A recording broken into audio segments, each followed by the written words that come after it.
Imagine moving into the house of your dreams, a spacious, comfortable home with a beautiful garden at a price that seems like a true miracle.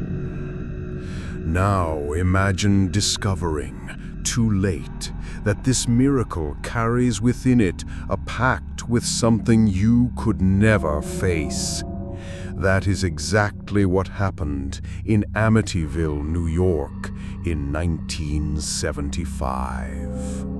A year before the Lutz family moved in, that house had already been the stage of a brutal crime. On a November night in 1974, Ronald DeFeo Jr., only 23 years old, walked through the dark hallways carrying a .35 caliber rifle. While the city slept, he murdered his father, his mother, and his 4 siblings, all killed in their beds.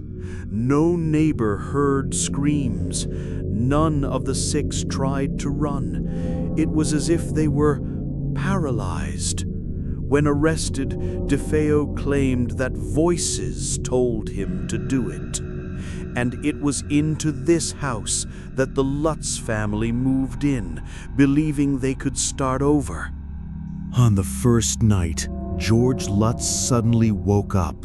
The clock read 3:15 a.m., the same time the murders had occurred. The house was silent, but the silence wasn't normal. It was heavy, suffocating, as if someone were listening. As he went downstairs to the living room, George noticed something impossible. The room was freezing cold despite the lit fireplace. And in the corner of the room, a tall, motionless shadow seemed to be watching him. He blinked, and the shadow vanished, but the feeling of being watched did not leave him until dawn. Days later, the youngest daughter, Missy, began talking to someone no one else could see. She called him Jodie. According to the girl, Jodie was a huge pig with glowing red eyes that appeared at her window every night.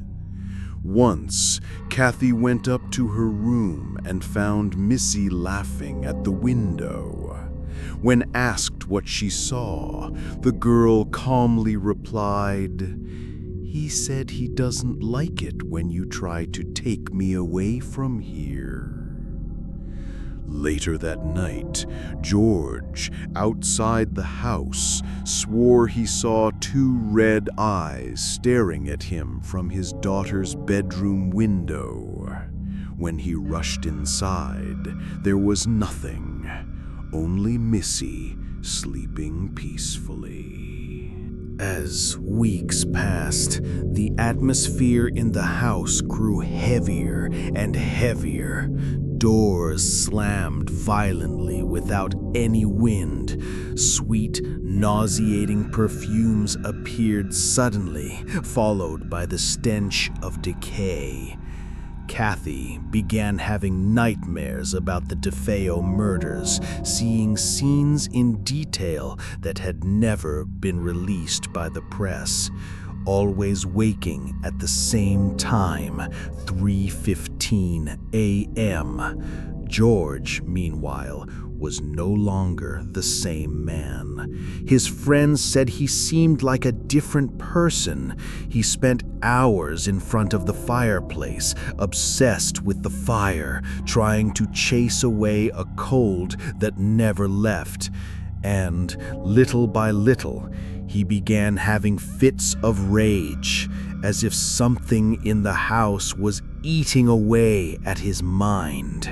In desperation, Kathy asked a priest, Father Ralph Picoraro, to bless the house. As soon as the ritual began, the priest felt a sharp slap across his face and heard a voice whisper, "Get out." From that day on, He fell gravely ill, covered with blisters that no doctor could explain. He never set foot in the Amityville house again. On the 28th night, everything reached its limit. Doors shattered violently, windows burst open, green slime oozed from the walls, the family's crucifix turned upside down, and George, once again at 3:15 a.m., felt compelled to grab an axe. In his mind, voices urged him to do what Ronald DeFeo had done. That night, Kathy barely managed to stop him. Terrified, the Lutz family fled the house, leaving behind clothes, furniture, and food still on the table.